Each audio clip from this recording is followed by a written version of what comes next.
Саламатсыңарбы? Саламатсыз. Англисче таята кандай болот? Ой, мен білмеймін.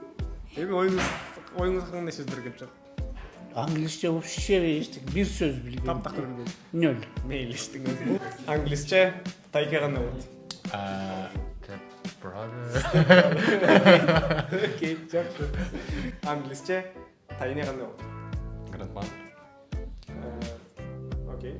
Grandmother. Мадам бул чоң апа, И Тайнечи? тайне. Double. Не знаю. Окей, мейли. Жакшы. Бул деле жакшы жооп. Таята деп англисче кантип айтабыз? Англис маданиятында биздекидей болуп, жалпысынан туугандар тай-журтка жана аталаш туугандарга бөлүнбөйт.